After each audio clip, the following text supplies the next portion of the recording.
匯聚生產力由澳門生產力暨科技轉移中心特約播出。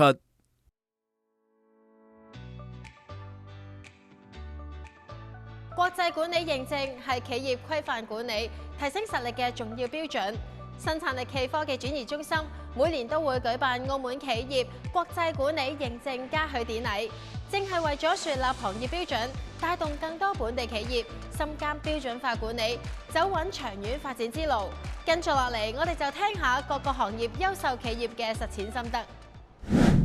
Hello， 陸小姐，澳電啦作為本澳嘅核心公用事業企業，咁點解導入 ISO 國際管理認證呢？而當中最大嘅收穫又係啲乜嘢呢？澳電積極引入咗 ISO 嘅系列嘅國際認證，核心出發點咧係以最嚴格嘅標準，將品質、安全、環境管理全面規範，確保電力供應咧更加穩定可靠，切實履行好公用事業嘅社會責任。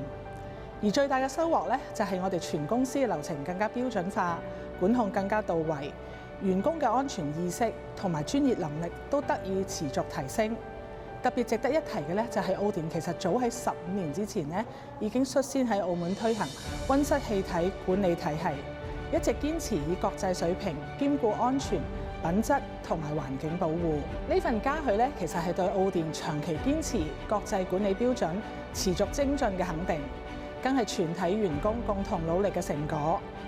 嚴格落實 ISO 體系係需要長期嘅堅持同埋投入㗎，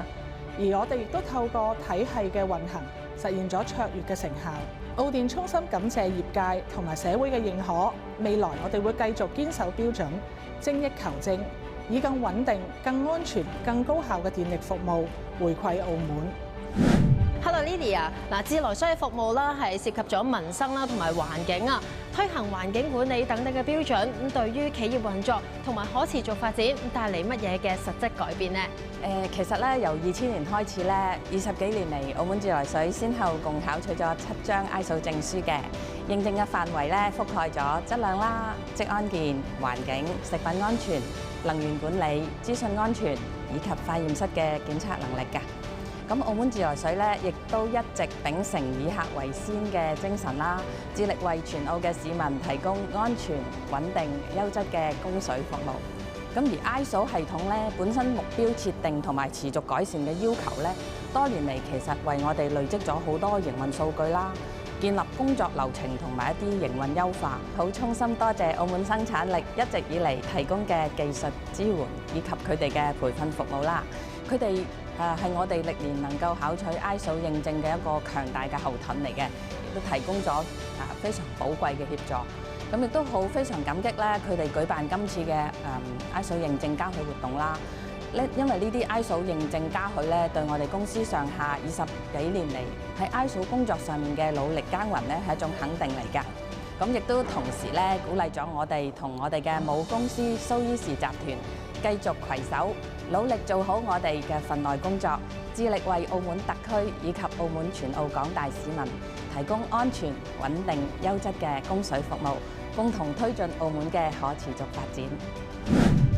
Hello Matthew， 對於設施管理行業啦，咁導入國際管理認證，咁對於提升服務品質同埋市場競爭力有啲乜嘢幫助呢？咁首先多謝 CPTDM 先啦，舉行呢個嘉許典禮啦，咁可以幫呢個業界咧一個分享啦，同埋展示嘅平台，咁亦都對我哋公司咧喺管理認證方面一個非常之高嘅肯定嚟嘅。其實咧，設施管理呢個行業咧就一向就好依賴呢個細節啦，同埋系統嘅配合嘅。咁當然啦，多咗呢啲咁嘅國際認證啦，其實就唔係多咗一張紙嘅，而係咧我哋公司咧可以繼續咧提高咧高水平服務咧俾啲客戶嘅。咁其中一個咧就係標準化啦，因為以往咧就好靠人為嘅，咁而家有咗管理系統啦，就可以咧統一個標準管理啦。咁至於第二個啦，咁當然就係安全啦，因為我哋公司咧就就好注重安全嘅，而安全亦都係咧品質嘅基礎嚟。咁咧有咗呢啲咁嘅安全啊，甚至乎我哋其他嘅品質管理認證咧，咁我哋咧就可以咧喺我哋嘅工作前一方咧就可以咧用咗呢個風險評估啦，令到我哋可以識別咗唔同嘅隱患啦，同埋呢個風險嘅。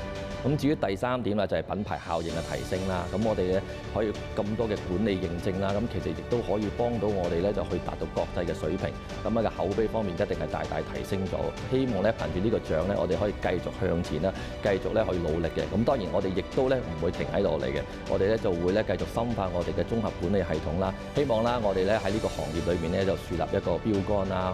繼續推動呢個設施管理行業啦，可以走得更遠啦，亦都更安全、更可靠同埋更可持續。從民生保障到商業服務，只要堅守標準化管理，先至能夠實現高質量發展。期待未來有更多企業踐行國際管理標準，用規範化管理提升核心競爭力，共推本地產業邁向高質量發展新台階，匯聚生產力，共創新發展。